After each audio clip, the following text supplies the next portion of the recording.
दोस्तों, हिंदू धर्म पुनर्जन्म में अटूट विश्वास रखता है। इसलिए मृत्यु के बाद मृतक की आत्मा को शांति और मुक्ति दिलाने के लिए कई तरह के कर्म कांड भी किए जाते हैं। आप सबने देखा होगा कि जब हिंदू धर्म में किसी की मृत्यु हो जाती है तो मृतक के परिजन अपने सिर के बालों को मुंडवा लेते हैं। लेकिन क्या आपने कभी ये सोचा है कि इसके पीछे का धार्मिक कारण आखिर क्या है और ऐसा क्यों किया जाता है? अगर नहीं तो चलिए आज हम इस वीडियो के माध्यम से आपको बताते हैं इसके पीछे का धार्मिक महत्व क्या है। नमस्कार दोस्तों, आपका एक बार फिर से तहे दिल से स्वागत है आपके अपने चैनल सनातन डायरी में। मित्रों, हिंदू धर्म में गरुड़ पुराण एक ऐसा पुराण है जो मृत्यु जैसे जटिल विषय पर भी पूरी गहराई से प्रकाश डालता है। इस पुराण में आत्मा के परलोक गमन की विस्तार से व्याख्या मिलती है।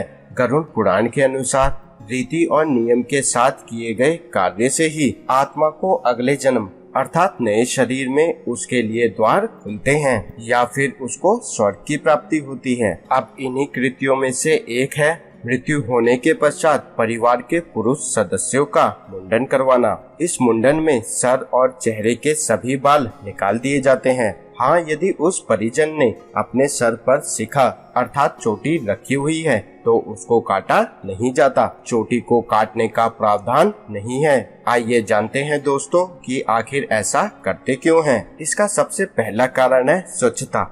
ऐसा स्वच्छता को ध्यान में रखकर किया जाता है क्योंकि मृत्यु के पश्चात शरीर में सड़न शुरू हो जाती है और बहुत सारे जीवाणुओं का वह घर बन जाता है। रिश्तेदार एवं परिवार के लोग मृत्यु के पश्चात से शमशान में जलाए जाने तक उस मृत शरीर को कई बार छूते हैं, जिससे संभव है कि रोगाणु उनके शरीर पर भी आ गए हों। इसलिए अंतिम संस्कार के बाद नाखून काटना, मुंडन कराना और स्नान जैसी प्रक्रिया साथ में ही की जाती है, जिससे शरीर को पुनः स्वच्छ बनाया जा सके। मुंडन कराने से हमें कई प्रकार के संक्रमणों से मुक्ति मिल जाती है और क्योंकि महिलाएं शमशान में नहीं जाती, हिंदू धर्म में उनके मुंडन का प्रावधान नहीं है।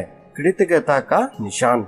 ऐसा माना जाता है कि किसी रिश्तेदार की मृत्यु होने पर मुंडन कराने के पीछे एक बड़ा कारण है मृत व्यक्ति के प्रति श्रद्धा और सम्मान को जताना। मुंडन को मृतक के सम्मान के प्रतीक के रूप में देखा जाता है। मृतक ने अपने परिवार के लिए बहुत कुछ करने के बाद उन्हें कई सालों तक प्यार करने और इतने समय में कई मामलों में उनके साथ खड़े रहने के बाद उनको छोड़ दिया है।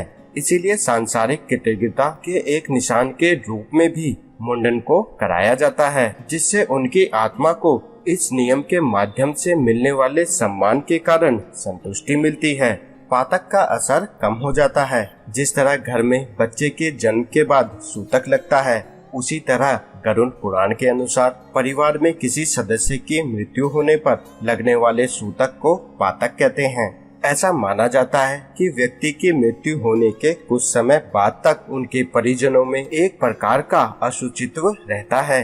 दोस्तों, अशुचित्व का मतलब अपवित्रता या फिर अशुद्धि होता है। मुंडन कराने से इस अपवित्रता से मुक्ति मिल जाती है। इसीलिए मृत व्यक्ति के परिजनों को 10 दिन तक अतः अंत क्रिया करने वालों को 12 से 13 दिन तक यानी कि स्पिंडीकरण करने तक पातक का पालन कड़ाई से करना होता है। इसी पुराण में ये भी बताया गया है कि 13वीं हो जाने के बाद मृतक की वस्तुओं को जरूरतमंदों में बांट देना चाहिए। मूलतः ये कार्य 1.25 माह तक चलता है। 1.25 माह तक कोई किसी के घर नहीं जाता। 1.25 माह अर्थात 37 से 40 दिन। 40 दिनों में नक्षत्र का एक काल पूर्ण हो जाता है। और दोस्तों, बाल मुंडवाने का आखिरी कारण होता है सभी भौतिक संपर्क तोड़ने के लिए। गरुड़ पुराण के अनुसार मृतक की आत्मा खुद की मृत्यु को तुरंत मानने के लिए तैयार नहीं होती। पहले तो वह शव के अगल बगल घूमती है और फिर दाह संस्कार के बाद